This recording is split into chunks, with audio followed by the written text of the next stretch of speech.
6월달에도 여러분들 행복하시고 가정도 불행한 일은 주님이 막아주시고 행복한 일만 넘치는 가정 되시기를 만드시기를 주님의 이름으로 축원합니다. 자, 1월달은 우리가 축복에 대해서 말씀을 선포했지요. 2월달에는 하나님에 대해서 우리가 알아보겠습니다. 하나님. 그래서 오늘 첫 번째 하나님의 이름이 여러 가지가 있는데 그중에 첫 번째가 뭐예요? 여호와 이레. 교회를 많이 오래 다니신 분들은 여호와 이레가 누군지 잘 알고 있지만 교회를 처음 오신 분들은 생소한 이름이죠. 여호와 이레라는 제목을 가지고 말씀을 전하려고 합니다. 자, 오늘 우리가 좀 길어서 읽지는 않았는데 사실은 1절부터 쭉 읽어야 되는데 길어서 안 읽었습니다. 제가 한번 읽을 테니까 여러분들 눈으로 한번 쫓아가 보시기 바랍니다. 1절부터 제가 읽겠습니다. 그 일 후에 하나님이 아브라함을 시험하시려고 그를 부르시되 아브라함아 하시니 그가 이르되 내가 여기 있나이다. 여호와께서 이르시되 내 아들 내 사랑하는 독자 이삭을 데리고 모리아 땅으로 가서 내가 내게 일러준 한 산 거기서 그를 번제로 드리라. 아브라함이 아침에 일찍이 일어나 나귀의 안장을 지우고 두 종과 그의 아들 이삭을 데리고 번제에 쓸 나무를 쪼개어 가지고 떠나 하나님이 자기에게 일러 주신 곳으로 가더니 제3일에 아브라함이 눈을 들어 그곳을 멀리 바라본지라. 이에 아브라함이 종들에게 이르되 너희는 나귀와 함께 여기서 기다리라. 내가 아이와 함께 저기 가서 예배하고 우리가 너희에게로 돌아오리라 하고 아브라함이 이에 번제 나무를 가져다가 그의 아들 이삭에게 지우고 자기는 불과 칼을 손에 들고 두 사람이 동행하더니 이삭이 그 아버지 아브라함에게 말하여 이르되 내 아버지여 하니 그가 이르되 내 아들아 내가 여기 있노라. 이삭이 이르되 불과 나무는 있거니와 번제할 어린 양은 어디 있나이까.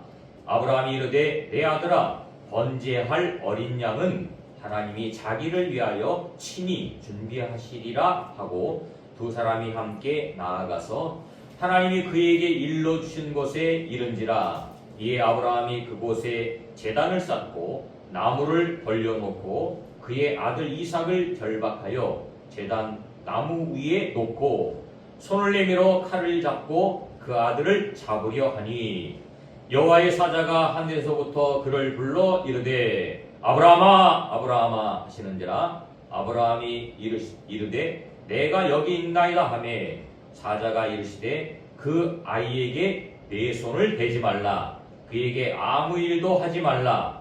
내가 내 아들 내 독자까지도 내게 아끼지 아니하였으니 내가 이제야 내가 하나님을 경외하는 줄을 아노라 하면서 오늘 읽었던 본문 아브라함이 눈을 들어 살펴본즉 한 순양이 뒤에 있는데 불이 숯불에 걸려 있는지라. 아브라함이 가서 그 순양을 가져다가 아들을 대신하여 번제로 드렸더라.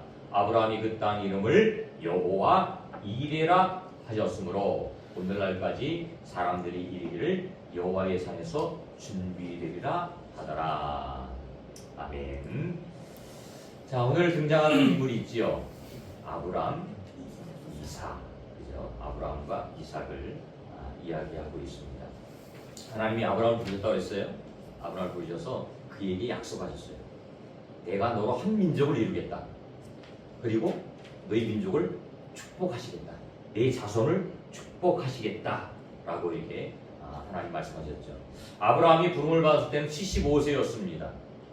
그런데 이삭을 몇 세에 낳았다고요? 100세에 낳았어요. 100세에 낳았으면 얼마나 소중했을까요? 얼마나 귀중했을까요? 그런데 하나님은 그 아브라함에게 오늘 뭐라고 그래요? 내 아들 이삭을 번제로 드려라. 이삭을 지금 번제로 드리라고 할 때에 이삭의 나이가 대략 17세였다고 합니다. 그럼 아브라함은 117세고 이삭은 17세였겠지요. 그 이삭을 번제로 드려라 라고 말씀하시죠. 그래서 아브라함은 그 이삭을 데리고 3일 길을 갔죠. 오늘 4절에 보니까 제3일에 아브라함이 눈을 들어 그것을 멀리 바라본지라. 사실 아브라함이 또 출발한 곳은 부엘세바라는 지역인데, 부엘세바는 예루살렘에서 남쪽으로 한 80km 정도 떨어진 곳이에요. 저도 뭐 이렇게 설교 준비하면서 찾아보니까 사람이 하루 걸어갈 수 있는 거리가 약 한 30km 된대요. 하루 걸어갈 수 있는 거리가. 옛날에 다 걸어 다녔잖아요, 그죠? 지금 뭐 차 타고 가니까 금방 가지만 30km 정도면 여기서 한 수원 정도? 제가 수원을 계속 출퇴근했었는데 수원 정도가 30km 정도. 차 타고 가면 뭐 40분? 이 정도 갑니다. 근데 그 길을 걸어가면 하루 걸어가는 거예요. 그러니까 80km니까, 그죠? 제대로 걸어가면 90km 걸어갈 수 있으니까 3일 길이란 말이에요. 3일 동안 부엘세바에서 하나님이 지시한 모리아 땅에 있는 한 산까지 걸어가게 되어진 겁니다. 한번 생각해 보세요. 아브라함의 마음이 얼마나 무거웠을까. 그렇게 사랑했던 아들을 번제로 드리라고. 근데 이삭은 지금 알아요, 몰라요? 몰라요. 그 길을 걸어가는 거예요. 이삭은 아무 생각 없이 쫓아갔겠지만 아브라함은 막 마음속에 수많은 갈등이 있을 거예요. 가야 되는가 말아야 되는가. 타국길 가다가 아유 이게 진짜 하나님의 뜻인가? 다시 돌아가야 될까? 막 수많은 갈등이 있을 것 같아요. 아브라함이 암만 믿음이 좋아도 제가 생각할 땐 그랬을 것 같아요. 얼마나 갈등이 있겠어요. 어쨌든 우여곡절 끝에 3일길에 다다랐고 하나님이 지시한 그 산에 이르렀다. 그리고 자기 아들 이삭을 잡기 위해서 번제단을 쌓고 이삭을 묶었어요. 그리고 그 위에 올려놨어요. 칼을 들어서 잡으려고 하는 그 순간 여호와의 사자가 뭐라 해요? 아브라함아! 아브라함아 부르죠. 내가 나를 사랑하는 줄을 이제 알았다. 그때 오늘 13절 보니까 아브라함이 눈을 들어 살펴본 즉 한 순양이 있는 그 양을 네 아들 이삭 대신해서 드려라. 이 말씀하십니다. 이 여호와 이레, 그래서 아브라함은 그 땅 이름을 여호와 이레라고 말했는데 이 여호와 이레의 뜻이 무엇일까? 첫 번째로는 하나님께서 보신다. 여호와께서 보신다. 하나님께서 보신다. 보고 계신다. 오늘 말씀 1절에도 보니까 그 일 후에 하나님이 아브라함을 시험하시려고 그를 부르시되 시험하실. 하나님 아브라함의 행동을 다 보고 계셨습니다. 어떻게 할지, 그죠? 어떻게 할지 다 보고 계셨습니다. 아브라함이 그 이삭을 번제로 드리려고 하는 그 순간에 하나님은 보고 계셨다. 그리고 순양을 준비하셨다. 10절에 손을 내밀어 칼을 잡고 아들을 잡으려 하니 여호와의 사자가 하늘에서부터 그를 불러 이르시되 아브라함아, 아브라함아. 보고 계시는 거예요. 하나님께서 아브라함을 왜 아들 이삭을 번제로 데려가는 거예요? 근데 1절에 나왔잖아요. 그의 믿음을 시험하시고, 그의 믿음을 시험하시고. 우리가 살아가면서 수많은 시험들이 있어요. 저도 시험을 당하고 늘 살아가고 있고 여러분도 마찬가지입니다. 우리 시험, 우리 학생들은 공부의 시험이 있지만 여기서 말하는 그 시험은 그런 시험하고 틀리고 하나님 늘 우리 인생을 시험하십니다. 근데 그 시험이 결국 뭐예요? 축복의 과정. 축복의 과정. 그걸 통과해야 축복의 문이 열립니다. 지금 아브라함은요, 아브라함에게 최대의 시험이에요. 이게 왜? 얼마나 사랑해요. 얼마나 소중해요. 얼마나 소중해요. 내 생명 받잖아요. 그 사랑하는 아들을 번제로 드리려고 하는데 속으로 그랬을 거예요. 하나님, 내가 아들 달라고 그랬어요? 그 소리가 하나님 주신다고 약속해놓고 그 아들 주고 이게 뭡니까? 다 성장해서 이제 17세 청년이 됐는데 그 아들을 번제로 드리려고 하면 이게 뭡니까? 얼마나 원망했겠어. 우리 인생에는 수많은 시험들이 와요. 우리 성경 구약성경에 보면 욥기서가 있어요. 욥기서에 보면 그 욥기서의 주인공이 욥이라는 사람이 나와요. 욥. 욥은요 엄청난 재산을 가지고 있었어요. 자녀가 10명이 있었어요. 근데 참 신실한 믿음을 가지고 있었어요. 자녀들이 잔치를 하고 뭐 어떤 일을 하고 그러면 죄질 수 있잖아요. 항상 그때마다 하나님 앞에 번제드리고 회개하고 이렇게 했던 사람. 근데 욥에게 시험이 왔어요. 그 시험은 우리가 욥기를 읽어보면 알겠지만 하나님이 허락한, 사단에게 허락한 시험이었어요. 사단이 그렇게 얘기해요. 하나님이요 저 욥을 축복해주고요 저 욥을 지켰으니까 저렇게 예배하고 감사하는 거죠. 만약에 욥에게 고난이 오고 시험이 오면요 하나님 원망할 거예요. 하나님의 허락하에 사단은 욥에게 시험을 합니다. 저 욥의 생명만은 건드리지 말아라. 근데 하루아침에요 재산이 사고 있어요. 자녀들이 다 죽어요. 그리고 몸의 병이. 그러면 보통 사람들 같으면 어떻게 했어요? 하나님 원망하겠지요. 네? 불평하겠지요. 근데 하나님은 그 상황 가운데도, 욥은 그 상황 가운데도 불평하지 않아요. 불평하지 않아요. 그때 하나님은 그 욥의 믿음을 보시고 더 놀라운 축복, 갑절의 축복을 주셨어요. 갑절의 축복. 다시 물질을 회복시켜 주시고 다시 자녀들을 주시고 건강을 회복시켜 주시고 그 시험이 결국은 욥을 연단시킵니다.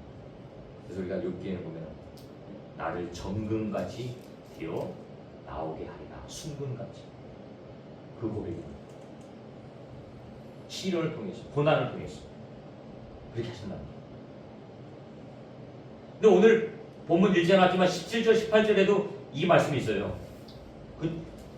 이 아브라함이 그런 시험을 통과하고 나니까 어떤 복을 줘요? 17절에 보니까 내가 내게 큰 복을 주고 내 씨가 크게 번성하여 하늘의 별과 같고 바닷가의 모래와 같게 하리니 내 씨가 그 대적의 성문을 차지하리라. 또 내 씨로 말미암아 천하 만민이 복을 받으리니 이는 내가 나의 말을 준행하였음이라 하셨다 합니다. 하나님 말씀에 순종하니까 이런 복을 줘. 축복이 지워지나요? 아니에요. 축복은요 하나님의 말씀에 순종할 때에 그 축복이 주어져요. 근데 신명기 21장 28장에 보면 나온다 그랬죠? 축복과 저주. 신명기 27장 28장은 꼭 읽어보세요. 축복과 저주. 하나님의 말씀에 순종하면 축복이지만 하나님의 말씀에 순종하지 않으면 저주. 저주가 뭐예요? 가난하고 못 사는 게 저주예요? 아니에요. 성경에서 그렇지 않죠. 하나님 없이 사는 게 저주. 하나님의 영역 가운데 살지 못하는 게 저주예요. 하나님의 돌보심을 받지 못하는 게 저주예요. 하나님을 알지 못하는 게 저주예요. 우리는 뭐 이 세상 살아가면서 사람들 보면은 저 사람 불쌍하다, 불행하다. 왜? 돈이 없으니까. 왜? 못 배웠으니까. 왜? 가난하니까. 이렇게 생각하잖아요. 근데 성경에서는 그렇게 말하지 않고 있어요. 하나님을 알지 못하는 게 불행이에요. 하나님을 알지 못하는 게 저주예요.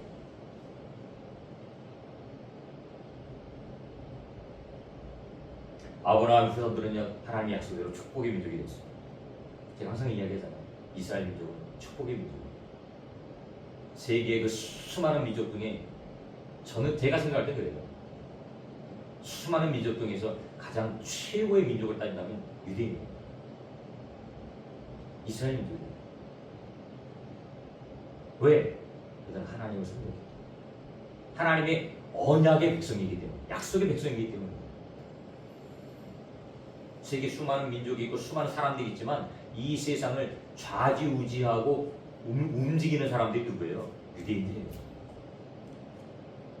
우리가 아마 부인을 하려고 해도 부인할 수 없어요. 유대인들이에요. 그죠? 정치, 경제, 사회문화, 예술 모든 면에서 뛰어난 사람들이 유대인들이에요. 왜 그래요? 하나님이 그들을 들어 사용하시는 거예요. 하나님이 그들을 사용하기 때문에 하나님이. 왜? 그들을 통해서 하나님 믿는다는 것이 얼마나 크고 위대한 것을 보이기 위해서. 아브라함이 똑똑해서요? 잘나서요? 아니에요. 아브라함이라는 사람을 통해서 하나님은 하나님이 어떠한 분이라는 사실을 주변 사람들로 알게 하시기 위한 과정입니다. 우리도 지금 이 시대를 살아가는 우리도 마찬가지예요. 우리가 똑똑하고 잘나서 하나님 우리 부르셨어요? 아니에요. 우리를 들어 사용하시는 거예요. 들어 사용하시는 거예요. 근데 예수 믿는 사람들의 공통적인 고백이 뭐예요? 나는 아무것도 아닙니다. 하나님이 하셨습니다. 하나님이 인도하셨고 하나님이 도와주셨습니다. 이 고백이 하는 거예요. 그게 바로 저와 여러분들의 고백이죠. 그게 아브라함의 고백이고 이스라엘 민족들의 고백이에요. 하나님 다 보고 계신다. 다 아신다. 아브라함이 어떤 삶을 살아가고 있는지 어떻게 행동하고 있는지 다 보고 계신다. 우리 삶도 마찬가지예요. 하나님 다 보고 계시네. 다 보고 계시네. 두 번째로 여호와의 뜻은요. 오늘 말씀에 나와 있는 것처럼 하나님께서 준비하신다. 여호와께서 준비하신다. 준비하신다. 이삭을 번제로 드리라고 말씀하셨지만 하나님은 뭐 했어요? 준비하셨어요. 준비하셨어요. 순양을 준비하셨어요. 13절에 보니까 아브라함이 눈을 들어 살펴본즉 한 순양이 뒤에 있습니다. 뿔이 수풀에 걸려 있습니다. 우연이에요? 아니. 누가 준비하신 거예요? 하나님이 준비하셨다. 하나님 준비하셨다. 이처럼 하나님은 하나님의 자녀인 저와 여러분들의 모든 삶을 친히 다 준비하신다. 준비하신다. 출애굽한 이스라엘 백성들에게 하나님은 준비하셨지요? 뭘 준비하셨어요? 만나를 준비하셨어요. 뭘 준비하셨어요? 메추라기를 준비하셨어요. 뭘 준비하셨어요? 구름기둥과 불기둥을 준비하셨어요. 준비하셨어요. 이스라엘 백성들이 기도해서 주신 게 아니라요. 하나님 준비하신. 그리고 그들을 통해서 기도하게 만드는. 우리가 기도한다고 하나님 주시는 거예요? 아니에요. 하나님 다 준비하신 거예요. 근데 우리를 하나님을 잊지 않고 기억하도록 하기 위해서 기도하게 만드신 거예요. 그러니까 금 나와라 은 나와라 툭탁하는 유술만명이가 아니라니까 하나님 이거 주세요. 그럼 이거 주고 저거 주세요. 그럼 저거 주고 그런 하나님이야. 하나님 다 준비하고 계신데 우리를 통해서 기도하게 만드시는 거예요. 왜? 이 모든 것이 하나님으로부터 시작되고 비롯되었다는 사실을 우리를 통해서 깨닫게 하시는 거예요. 깨닫게 하시는 거예요. 기도 안 하는데 막 주면 여러분들 기도해요 안 해요? 안 하죠. 감사해요 안 해요? 안 하죠. 간절할 때 기도하면 그게 더 감사하고 또 은혜가 되어지잖아요. 그죠? 그런 것처럼 어떤 때는 하나님이 몰아가시는 거예요. 극한 상황까지 몰아가시는 거예요. 왜? 그 모든 것이 하나님으로부터 시작되고 비롯된다는 사실을 우리로 하여금 깨닫게 하시려고. 근데 하나님은 다 준비하고 계십니다. 여호와 이레 하나님. 여호수아서 24장 12절 13절에 보니까 이스라엘 백성들이 가나안 땅에 들어갈 때도 하나님 준비하셨다는 거예요. 내가 왕벌을 너희 앞에 보내어 그 아모리 족속의 두 왕을 너희 앞에서 쫓아내게 하였나니 너희의 칼이나 활로서 이같이 한 것이 아니며 내가 또 너희가 수고하지 아니한 땅과 너희가 건설하지 아니한 성읍들을 너희에게 주었더니 너희가 그 가운데서 거주하며 너희는 또 너희가 심지 아니한 포도원과 감람원의 열매를 먹는다 하셨습니다. 하나님 준비하셨다는 거예요. 준비하신다는 거예요. 너희 수고 안 해도 하나님 다 주신다는 거예요. 그게 바로 여호와 이레 하나님이죠. 필요한 것들을 다 예비해 놓으십니다.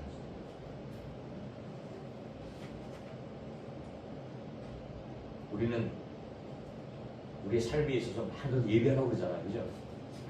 저금도 많이 하고 저축도 많이 하고 적금도 들고. 저번에 일단 누가 보고 계세요? 어떤 사람이 농사를 졌는데요. 엄청 많이 졌어요. 얻어들였어요. 창고가 작아요. 창고를 크게 지려고. 그때 주님 말씀하시는 뭐라고? 오늘 저녁에 너 데려가면 이 창고 소용이 있어 없어? 있어요? 없어요. 그러면서 딱 땅에 상급을 쌓지 말고 하늘에 상급을 쌓아. 우리 이 땅의 삶이 영원할 것 같지만 영원하지 않다니까요. 잠깐 지나가는 뭐가 같다고요? 안개와 같대요. 들에 풀과 같대요. 꽃과 같대요. 잠깐 살아있다. 잠깐 피었다가 잠깐 지잖아. 그게 우리 인생이라는 거예요. 지지난주에도 여기 인천 화장장에 한번 갔다 왔는데 어떤 분 돌아가셨어요. 거기 가면 항상 느낀 게 그거예요. 야, 그냥 하나님 부르시면 가는구나. 나이 상관없어. 건강하다고 자랑할 거 없어요. 한순간이에요. 아파서 죽는 사람도 많이 있지만 사고로 죽는 사람도 많아요. 교통사고로 죽고 뭐로 죽고 뭐로 죽고. 이 생은 잠깐. 하지만 저 영원한 천국은 살우리의 진짜 본향의 본향. 그래서 본향으로 우리는 돌아가는. 죽은 사람은 뭐라고 해요? 돌아가셨다. 진짜 우리 고향인 겁니다. 우리 삶을 다 준비하시고 오늘도 내일도 준비하십니다. 이게 믿어지면 누림, 이게 안 믿어지면 눌림. 여러분은 누림의 삶을 살고 싶으세요? 아니면 눌림의 삶을 살고 싶으세요? 누렸으면 좋겠죠? 누리면 행복해요. 눌리면 불행해요. 어려워요. 하나님이 여호와 이레 하나님이 여러분의 인생, 여러분의 삶의 모든 것들을 예비하신다는 게 믿어지면 누림이 돼요. 그런데 이게 안 믿어지면 눌림이 된다니까요. 너희는 내일 무엇을 먹을까? 무엇을 마실까? 무엇을 입을까? 염려해요? 하지 말아요? 하지 말래요. 하지 말래요. 주님이 다 준비하신대요. 주님이 다 예비하신대요. 그런데 우리는 걱정해요. 걱정. 그래서 걱정 안 해도 될 걱정을 너무 많이 한다는 거예요. 근심과 걱정 우리의 피를, 우리의 뼈를 마르게 한대요. 자머리버리고. 근심과 걱정 우리의 뼈를 마르게 한대요. 근심 걱정이 없는 사람들 얼굴이 안 해요. 근데 근심 걱정이 있는 사람들은 얼굴이 시커멓다니까요. 제가 봤다니까요. 우리 하나는 사람들은 마음속에 기쁨이 있어요. 근데 마음속에 기쁨을 빼앗아가면 얼굴이 시커매요. 시커매요.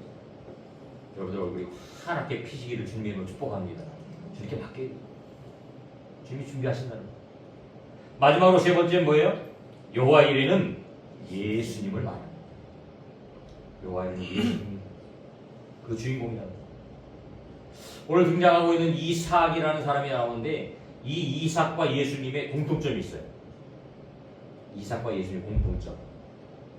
첫 번째로 공통점이 뭐냐면 이삭과 예수님은 출산이 불가능한 상태에서 태어났어요.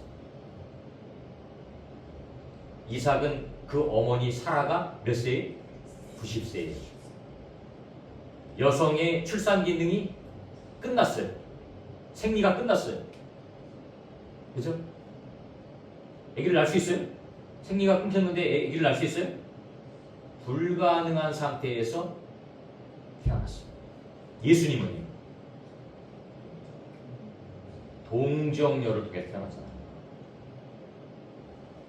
동정녀, 처녀예요, 처녀가 애를 낳을 수 있어요? 근데 예수님은 태어나셨죠.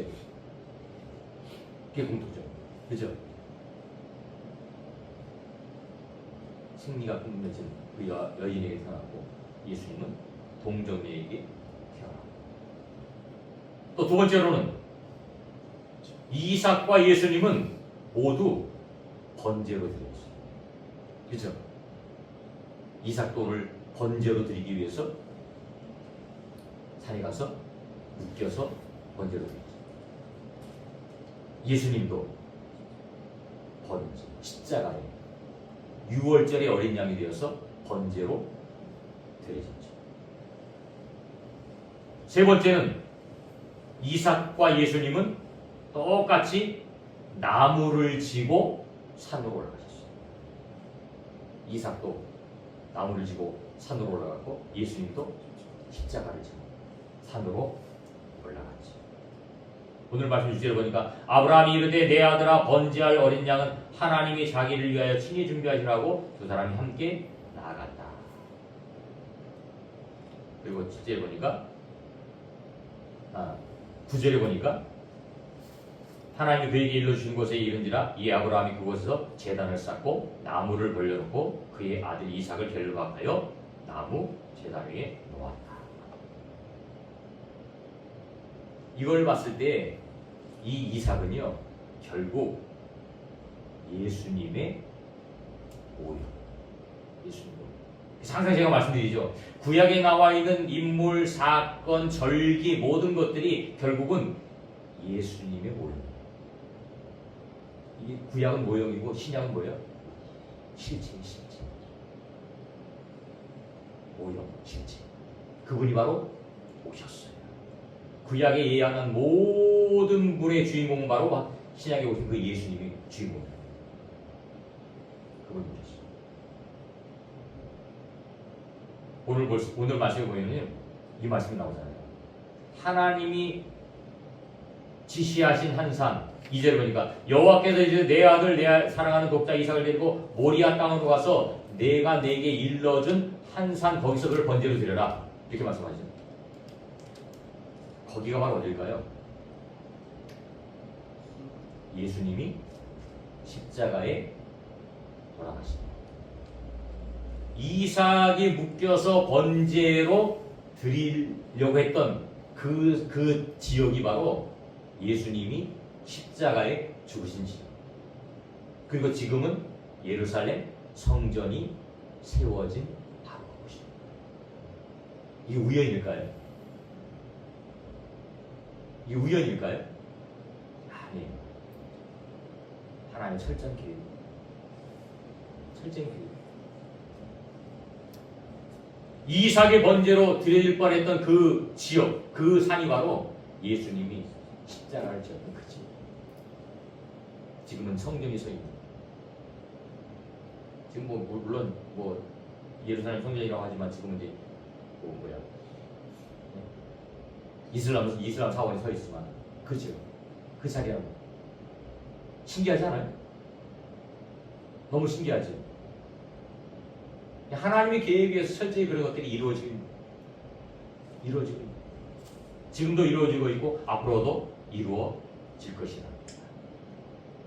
골고다 그 언덕이 바로 예수님 십자가에 못 박히신 그것이 바로 이삭이 번제로 드렸다. 그러니까 여호와 이름은 결국 예수님 말씀입니다. 예수 그분이시다. 예수 믿는 게 왜 중요합니까? 항상 얘기했죠. 우리 인생의 문제는요 삶의 문제가 아니에요. 우리 인생의 문제는 영적인 문제. 예수를 믿느냐 예수를 믿지 않느냐 이 문제. 근데 사람들은 이걸 알지 못하니까 그냥 삶의 문제로 해결하려고 하는 거예요. 내가 돈을 많이 벌어서 안정되게 살고 직장 생활하고 출세하고 이런 것들을 하며 살아가는 이게 필요 없다는 게 아니에요. 필요하지만 그거보다 더 중요한 우선순위가 뭐예요? 예수님을 믿는 영적인 문제가 해결돼요. 영적인 문제가 해결돼야 육적인 문제가 해결되어지고 영적인 문제가 축복이 되어야 육적인 문제도 축복이 되어집니다. 항상 말씀드렸죠? 예수님 없이 이 세상에서 돈 벌고 출세하면요 그거는 저주의 인생이 될 수밖에 없습니다. 그거 가지고 뭐 하는데요? 죄 짓는 거예요. 먹고 마시고 놀고 즐기고 이렇게 살다 죽는 거예요. 그게 끝이라고 생각합니다. 성경은 분명히 말씀하고 있습니다. 예수님 믿어야 구원받을 수 있고 예수님 믿어야 행복한 삶을 살 수 있고 예수님 믿어야 우리 영혼이 회복되어진다. 우리가 세상 사람들 흔히 하는 얘기로 내 팔자야 내 운명 얘기잖아요. 예수님 안 믿는 사람들은요 팔자 운명에 매여 살아요. 그럴 수밖에 없어요. 왜? 귀신에게 붙잡혀 있으니까. 근데 그 운명을 바꿀 수 있는 방법이 딱 하나 있어요. 팔자를 바꿀 수 있는 방법이 딱 하나 있어요. 예수 믿으면 돼요. 예수 믿으면 더 이상 운명이 나를 붙잡지 못해. 내 팔자가 나를 붙잡지 못해. 우리 바뀌는 거예요. 바뀌는 거예요. 마귀의 손에서 이제는 예수님의 인도를 합니다. 여호와 이레 하나님의 인도를 합니다. 그분이 다 예비하시고 그분이 다 준비하신다는 거예요. 너희는 맡기라는 거예요. 주님께 맡기라는 거예요. 근심하지 말라는 거예요. 걱정하지 말라는 거예요. 맡기라는 거예요. 이제 2월달이 시작되었습니다. 여러분들 맡기시기 바랍니다. 여러분 근심하고 걱정한다고 되어지면 주님께 맡기세요. 아브라함도 수없이 갈등했을 거예요. 얼마나 갈등했을까요? 여러분들이 만약에 아브라함이라고 생각하고 한번 생각을 바꿔놓고 한번 생각해보고 얼마나 갈등했을까? 얼마나 힘들었을까요? 그때 결국 아브라함은 어떻게 해요? 하나님께 맡기는 거예요. 하나님께 맡기는 거예요. 우리 히브리서 이제 11장에 가면 믿음장이라고 하는데 그것을 보면 이제 아브라함의 믿음에 대해서 하나님은 그 이삭을 죽이더라도 다시 살릴 거라고 생각합니다. 아브라함은 그게 믿음. 그게 믿음. 맡겨. 여호와 이레 하나님이 나의 하나님, 여러분들의 하나님이 되시기를 주님의 이름으로 축원합니다.